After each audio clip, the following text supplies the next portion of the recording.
Bueno, pues yo soy Laura Huesta, ya me he presentado antes y yo voy a hablar sobre SINGAP 1 y trastorno del espectro autista. Me propusieron este tema y la verdad es que me pareció muy interesante porque, bueno, ya sabéis que el 50% de los niños con SINGAP 1 aproximadamente tienen TEA. Julián acaba de decir que si hablamos solamente de rasgos TEA, esta incidencia aumenta muchísimo más.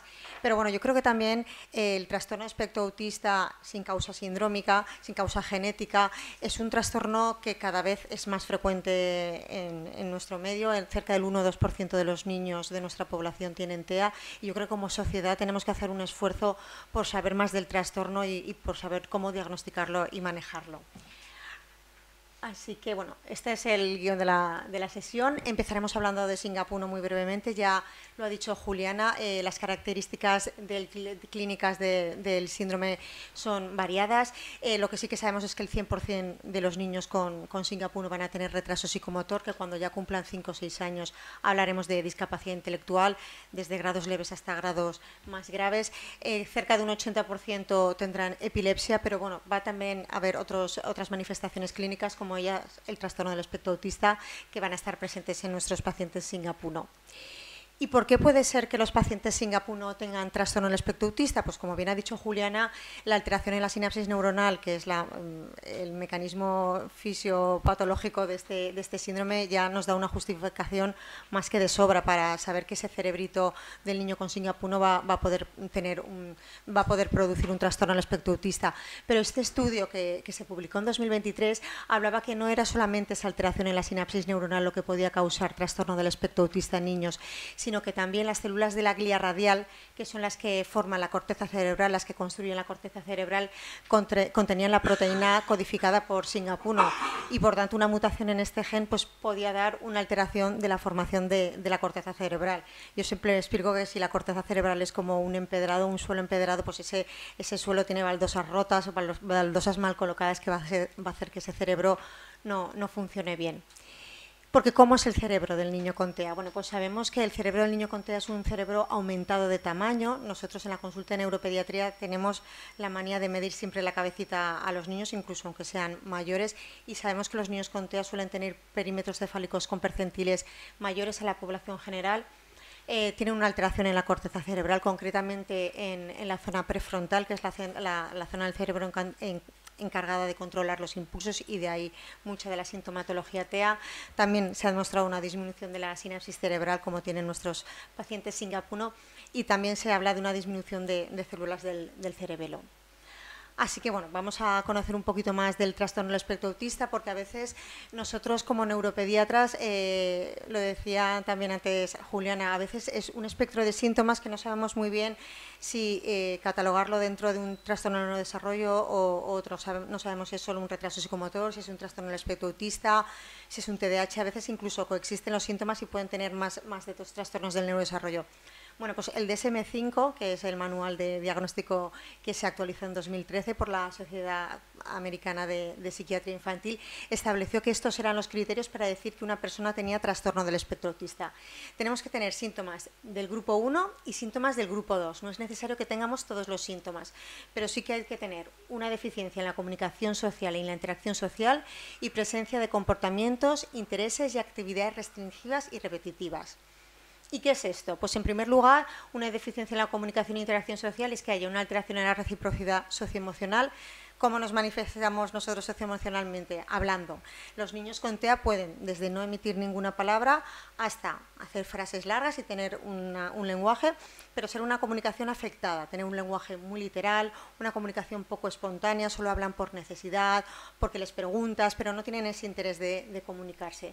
Además, ese lenguaje a veces es muy literal, muy repetitivo, con temas de conversación muy recurrentes. Entonces puede ser que un niño con TEA hable, pero no habla de la manera adecuada. También la comunicación no verbal, ya lo decíamos, mal contacto visual, mucha rigidez corporal, poca expresión facial. La comunicación no verbal también nos ayuda mucho a socializar y a empatizar. A veces no entienden las emociones porque no entienden la cara de tristeza, no entienden la cara de alegría, y eso también les causa muchas limitaciones a nivel social. Y por último, pues que haya una afectación en mantener relaciones sociales adecuadas. Son niños que tienden a aislarse, no muestran interés por otros niños. Otros tienen el extremo opuesto, son hipersociales y su forma de relacionarse no es la adecuada. Entonces, bueno, pues estas son las manifestaciones que podemos encontrar en el grupo 1. En el grupo 2, la presencia de comportamientos y conductas repetitivas y restringidas estarían las estereotipias de sobra conocidas, aleteo, andar de puntillas, balanceo, también algunos rituales como alinear juguetes, agrupar por colores, la inflexibilidad. Ya sabéis que los niños con TEA son niños muy rígidos, muy cabezotas, muy rutinarios, muy monótonos. Cualquier cambio en su rutina les supone un estrés enorme, una desregulación emocional brutal y hace que se generen rabietas por estos cambios de rutina. Suelen tener intereses restringidos, a veces se obsesionan con temas como, por ejemplo, pues los aviones, los dinosaurios. Yo siempre digo que, por ejemplo, la NASA está llena de personas con TEA que en su momento se interesaron por la astronomía y como su hiperfoco es la astronomía han conseguido pues grandes descubrimientos. Lo mismo grandes científicos que se sabe de sobra que son TEAs leves, lo que antes era un Asperger, pero que son TEAs. Y por último, la hiper e hiporreactividad sensorial. Ya sabéis que los niños con TEA pues tienen mucha hipersensibilidad sensorial, auditiva, táctil. A nivel auditivo, aquí por ejemplo en Valencia estamos muy acostumbrados a la mascleta. No me refiero a que les moleste un petardo, me refiero a que les moleste el simple ruido de un secador de pelo, del aspirador. A veces necesitamos amortiguar esos ruidos con cascos.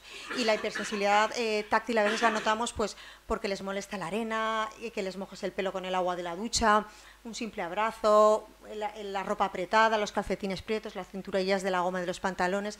Son rasgos que muestran que tienen un perfil sensorial diferente al resto de niños. También la hiporreactividad sensorial son niños con extrema tolerancia al dolor. A veces los metes en agua caliente porque te has equivocado con la temperatura de la bañera y aguantan esas altas temperaturas, aguantan muy bien el dolor. Entonces, bueno, pues saber que ese perfil sensorial alterado es muy característico de los niños con TEA. Conozcamos un poquito más del trastorno del espectro autista. Hasta hace unos años se pensaba que la causa del trastorno del espectro autista era desconocida, pero gracias a los grandes avances que ha ido habiendo en genética, sabemos que bueno, pues parte del trastorno del espectro autista es de causa genética y que su heredabilidad es muy importante.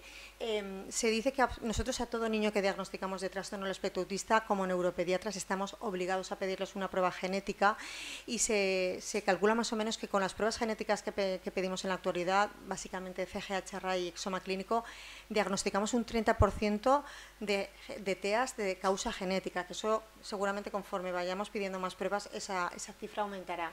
También los factores epigenéticos, que ya sabéis que no son las mutaciones genéticas en sí, sino factores externos que hacen que esa transcripción del gen sea anómala. Y, por supuesto, causas ambientales. Se ha relacionado pues el consumo de algunos fármacos y algunos tóxicos maternos, la edad elevada de los padres, factores externos que pueden también predisponer a trastorno del espectro autista. La incidencia, como ya he dicho, es súper alta, un 1 o 2% de la población, es un trastorno del neurodesarrollo muy instaurado en nuestra sociedad y se sabe que es más frecuente en niños que en niñas, con un ratio aproximado de por cada 3 varones diagnosticados, una chica diagnosticada. Pero sí que es cierto que sabemos que las niñas están infradiagnosticadas, especialmente en los casos de TEA leves, porque las niñas tienen lo que se llama el masking, que son niñas con un perfil social mucho más desarrollado, son grandes simuladoras y muchas niñas con TEA están infradiagnosticadas, con lo cual esta ratio igual no es del todo cierta porque nos faltan muchas niñas con TEA por diagnosticar. Como ya he dicho, las manifestaciones son heterogéneas, no hace falta tener todos los síntomas. Yo siempre digo que cuando conoces un niño con TEA, conoces un niño con TEA porque no hay dos niños con TEA igual, los síntomas son heterogéneos, de hecho ya lo dice la palabra, espectro autista, es un espectro de síntomas y además estos síntomas evolucionan con la edad. Tú puedes tener unos síntomas en la infancia, en la adolescencia otros, van a ir algunos mejorando, otros empeorando, pero no va a ser algo estático, sino que la sintomatología va a ir evolucionando con la edad. Muy frecuente las comorbilidades asociadas, TDAH, trastornos psiquiátricos, trastorno de ansiedad, trastorno del sueño, que a veces incluso son más invalidantes que el propio trastorno del espectro autista. Cuando hablo de comorbilidades me refiero a que el trastorno del espectro autista, de ahí emanan otros trastornos, otras manifestaciones clínicas que son dependientes del primer trastorno. Y a veces estas comorbilidades son las que primero nos llegan a consulta. A veces nos llega a consulta en neuropediatría un TDAH o un trastorno de conducta que un poco investigando ves que es la punta del iceberg, que esa base del iceberg es un trastorno del espectro autista que no había sido diagnosticado hasta entonces. El seguimiento y también la intervención tiene que ser multidisciplinar. Desde el punto de vista médico, a los niños con trastorno del espectro autista los solemos ver entre neuropediatría y psiquiatría infantil. Cuando hay más comorbilidad psiquiátrica preferimos que lo vean en psiquiatría infantil o cuando la edad es más adolescente. Sin embargo, cuando hay comorbilidades neurológicas como epilepsias o más pequeñitos, lo solemos ver en neuropediatría. Está de sobra demostrado que el diagnóstico y también la intervención precoz mejora muchísimo el pronóstico de los pacientes con TEA. Y por último, lo que a mí me parece lo más importante, y es que nos interesa saber si un niño es TEA o simplemente un retraso psicomotor, porque su forma de trabajar y su su plan de intervención puede ser diferente al de un retraso psicomotor. Nosotros a veces vemos que el niño no avanza con la terapia que le estamos dando y es porque la terapia no se le está dando de la forma adecuada. Y los niños con TEA sabemos que tienen una forma de trabajar y una forma de recibir terapia de una manera muy concreta, porque, por ejemplo, sabemos que los apoyos visuales, los sistemas de comunicación alternativos como los pictogramas, los comunicadores, también esos paneles de anticipación con paneles visuales que ya hemos dicho que si hay un cambio de rutina hay que anticipárselo todo mucho porque puede causar una desregulación emocional. Pues si le damos estos apoyos visuales puede que esa rabieta nos la evitemos y por supuesto amortiguar esa hipersensibilidad auditiva que a veces hace que el niño tenga una irritabilidad que es de esta causa. Como hemos dicho que es tan importante el diagnóstico y el tratamiento precoz, es fundamental que como sociedad todos conozcamos cuáles son los signos de alarma de un paciente TEA para que nosotros, pues, incluso a nuestros conocidos, familiares, si vemos alguna cosa que nos llama la atención, de la manera siempre más respetuosa y más adecuada, se lo hagamos saber a los padres o a los profesionales que llevan a ese niño. En el primer semestre de vida lo que se suele ver, pues bueno, los niños al mes ya sonríen, a los 3 meses ya hacen carcajadas, pues vemos que los primeros 6 meses de vida estos niños muchas veces no esbozan una sonrisa. Además no tienen contacto visual, no balbucean, no tienen ese interés por comunicarse, son niños excesivamente irritables, lloran más de lo normal, muestran trastornos del sueño, no miran objetos, cogen objetos porque no suelen tener problemas de motricidad fina, pero sin embargo esos objetos no tienen funcionalidad, no los miran, no los chocan como hacen otros niños. Además, no fijan la mirada a la cara de los padres, pero sin embargo fijan la mirada a estímulos irrelevantes como por ejemplo una luz en el techo. Cuando pasan al segundo semestre de vida vemos que pues, tienen indiferencia hacia los familiares, se quedan con otro familiar y los papás van a recogerlos y no muestran esa alegría o esa emoción de ese vínculo afectivo padre-hijo. No hay integración social, ven otros niños y no les sonríen, no les quitan los juguetes, no comparten los juguetes, tampoco imitan, ya empiezan a hacer a partir de los 6-7 meses los 5 lobitos, las palmitas y tampoco realizan imitación, miran sus manos de forma constante pero más como una conducta repetitiva, como una estereotipia que como algo que sea un descubrimiento, no le interesan los juguetes y si cogen juguetes es para olerlos o chuparlos y luego siguen teniendo un sueño alterado. A partir del segundo año de vida, aquí muchas veces ya los niños han empezado la escolarización infantil y sí que es verdad que son los profesionales de la escuela infantil los que a veces nos dan la voz de alarma. Entonces puede ser que empiece la escuela infantil y los profesionales pues pidan una reunión con los padres porque ven algunos rasgos que les llama la atención. Podemos ver a partir del primer año de vida que no caminan bien, que son algo torpes, aunque no tienen un problema de hipotonía, de motricidad gruesa per se, sabemos, como ya ha dicho Juliana, que tienen problemas de la coordinación motora. Además no se interesan por niños de su edad, suelen tender a aislarse, no señalan cuando quieren algo, simplemente no lo piden o lo cogen ellos mismos, no tienen juego simbólico, los cochecitos no los arrastran, ven un piano y no lo tocan, no dan de comer a los muñecos, los juguetes los utilizan para apilarlos, para chuparlos o para lanzarlos. Además aparecen ya esas estereotipias de balanceo, de aleteo de manos, de marcha de puntillas y el trastorno del sueño sigue persistiendo porque va a ser casi una constante en los pacientes con trastorno del espectro autista. Al tercer año de vida, a los 2 añitos, sigue habiendo un interés por socializar escaso. Además, a veces se quedan mirando fijamente al vacío sin ningún propósito, que a veces incluso pensamos que pueden ser ausencias epilépticas si les pedimos un electro, aunque no es la edad típica de las ausencias. Además, no hablan, o si hablan son ecolalias, palabras descontextualizadas, repetitivas, fuera de contexto. No les gustan los cambios, lo que decía, esa inflexibilidad ya empieza a manifestarse con rabietas. Los papás nos cuentan que salir de casa a veces se convierte en un mundo porque pues ante la mínima rabieta se tiran al suelo, patalean, no los pueden coger y eso les causa una situación de bastante estrés. Los movimientos repetitivos, empiezan también con las rabietas que a veces causan autoagresiones u heteroagresiones a otros compañeros de la escuela infantil y bueno, pues esto ya en esta edad ya es más fácil diagnosticarlo porque también tenemos la ventaja que yo creo que es a nivel nacional, en la revisión de los 18-24 meses aparece una herramienta que es de cribado universal, que es el MChat, que es un cuestionario que todos los pediatras o la enfermera de pediatría está obligada a pasar en la revisión de entre los 18 y los 24 meses, que es este cuestionario tan sencillo que apenas son 23 preguntas, se contestan en 5 minutos porque la respuesta es sí, no, y que si nos sale positivo, el pediatra de atención primaria está obligado a enviarlo al neuropediatra y atención temprana o si tiene dudas a citárselo unas semanas más tarde para volver a pasarlo.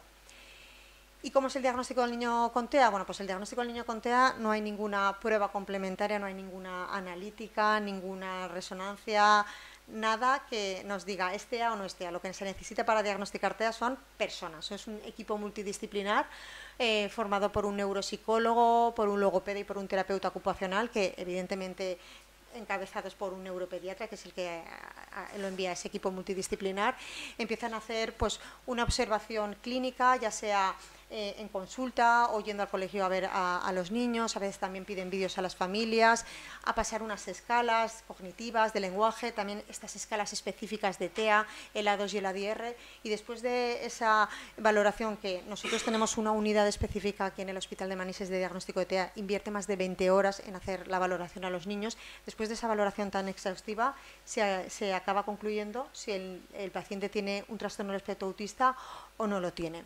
Cuando se diagnostica un trastorno del espectro autista, se tiene que dar un grado, ¿vale? El grado nos va a servir un poco también de forma de comunicarnos entre especialistas, porque pues, nosotros en nuestro informe médico ponemos un grado nivel 1 y los terapeutas van a saber qué tipo de pacientes se pueden enfrentar, qué apoyos van a necesitar, aunque como ya he dicho, cada paciente con TEA es diferente. Los grados, el grado 1 sería el que necesita ayuda con una ayuda leve, el grado 2 el que ya necesita una ayuda notable y el grado 3 es el que ya necesita una ayuda muy notable. Estos grados también van a conllevar consigo una serie de ayudas sociales, discapacidad, dependencia, etcétera, que también van a más grado, más minusvalía, más dependencia. También interesaría que en el diagnóstico asociáramos si va o no con déficit intelectual, si se le puede realizar una test de inteligencia, si va o no con deterioro del lenguaje y si tiene una causa genética o no en caso de que hayamos hecho pruebas genéticas y tengamos resultados positivos. Por ejemplo, en el caso de vuestros hijos sería un TEA de causa genética, lo que se llama un TEA sindrómico. ¿Y cómo es el manejo del paciente con TEA? Bueno, pues unas pinceladas simplemente. Lo primero, cuando tenemos un paciente con TEA, como neuropediatras o como especialistas, es informar a los padres de qué es el TEA, ¿vale? Explicarle qué es, síntomas de sus hijos son del TEA y qué síntomas de sus hijos no tienen nada que ver con el TEA. Desmitificar algunos mitos y falsas creencias que hay del TEA, que el TEA no es culpa de nadie, esto es porque ha sucedido, no es por un método de crianza erróneo.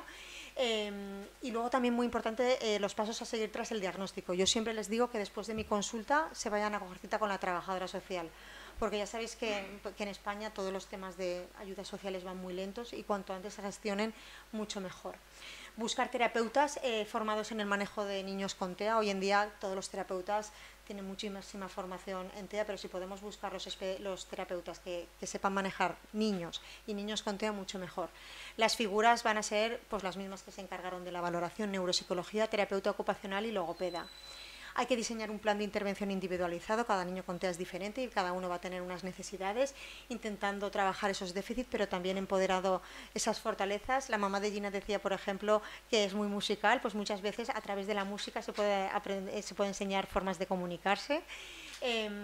hablar con el colegio para que le hagan todas las adaptaciones escolares y también que le pongan todo el personal de apoyo necesario. Los recursos que existen en educación son PT, que es Pedagogía Terapéutica, AIL, Adición y Lenguaje y el Educador.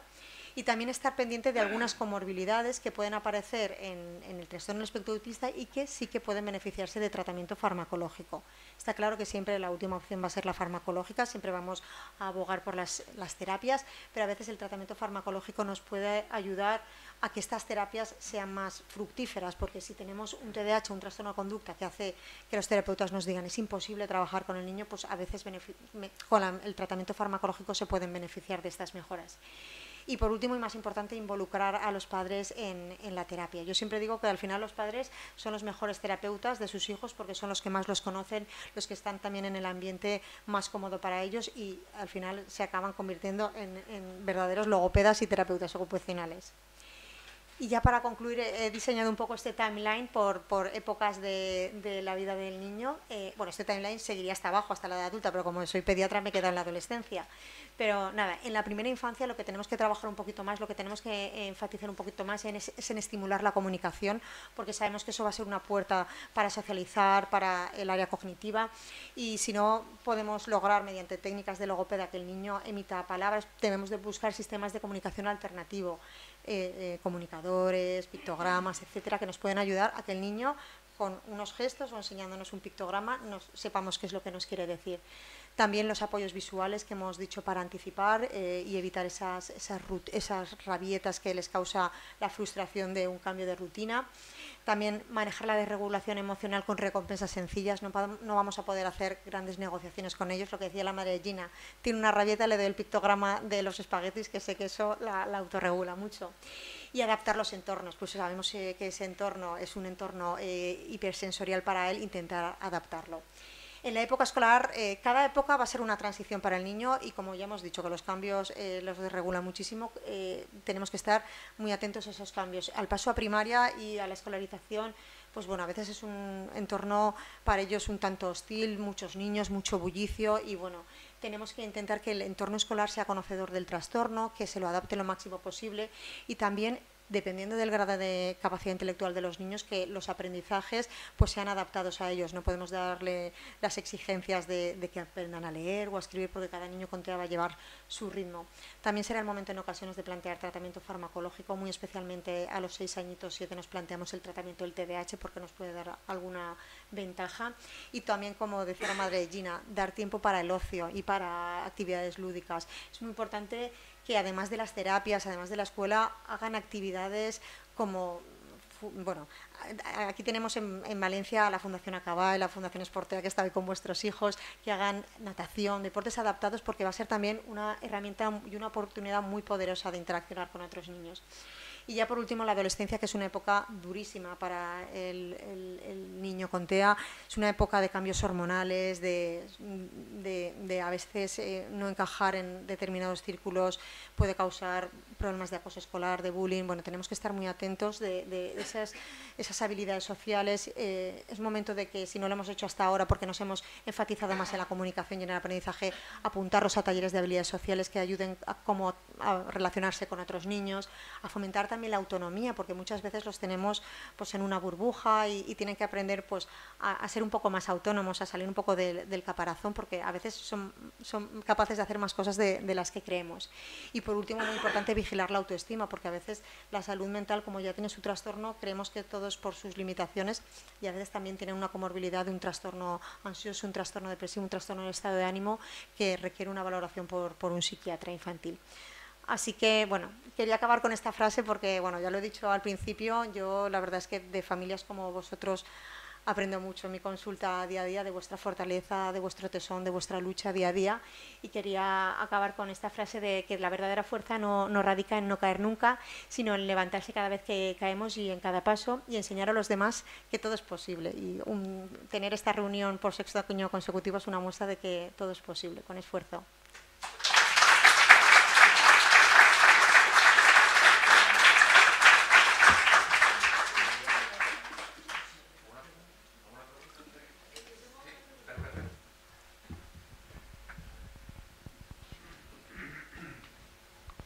Yo quería preguntarte, mi hijo tiene los 5 sentidos, ¿vale? Mi hijo, la vista, una botella de Coca-Cola vomita, el tacto, la mayoría de las cosas no la puede tocar, el gusto no se puede meter nada en la boca, por ese síntoma tiene un botón gástrico y está en ese sentido está muy afectado. Entonces me gustaría preguntarte, le llevamos a terapeuta ocupacional, va a logopeda, ¿qué terapia, a lo mejor si sabes alguna, que le podamos dar o algún medicamento que a él lo pueda ayudar en ese sentido? A ver, medicamentos, desgraciadamente no hay medicamentos que puedan mejorar el perfil sensorial de los niños. El perfil sensorial el terapeuta que suele encargarse es el terapeuta ocupacional, que es el que ayuda más con esta parte. Pero desgraciadamente tú lo dices, o sea, el perfil sensorial afecta hasta la propia alimentación, porque muchos niños no toleran los triturados, la textura de los purés, las texturas de los crujientes, y eso les limita mucho a nivel de la alimentación. Desgraciadamente no te puedo responder a esa pregunta porque no conozco terapias que hayan mejorado el perfil sensorial de los niños con TEA más allá de la intervención con terapeuta ocupacional.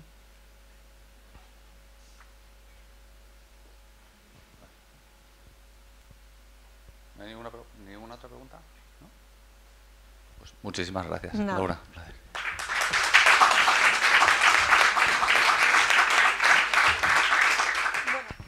Perdona, me he arrepentido un poco. Ahora sí tengo una pregunta. Nosotros venimos de Estados Unidos, bueno, vivíamos en Estados Unidos, ahora nos hemos vuelto a España y como habréis visto en todas las noticias, hace muy poco pues sea el presidente de Estados Unidos ha decidido hacer una rueda de prensa y decir que hay fármacos que se toman durante el embarazo que es la causa. Entonces quiero simplemente utilizar esta plataforma para ver cuál Sí, bueno, vuestra opinión. precisamente la Sociedad Española de Neuropediatría emitió un comunicado totalmente rechazando esas declaraciones y no estamos para nada de acuerdo. Es algo que es una aberración y una falta de respeto para las familias y para los profesionales que llevamos trabajando en este tiempo y desde luego que no se ha relacionado para nada. No hay estudios de investigación que lo avalen. Perfecto, gracias.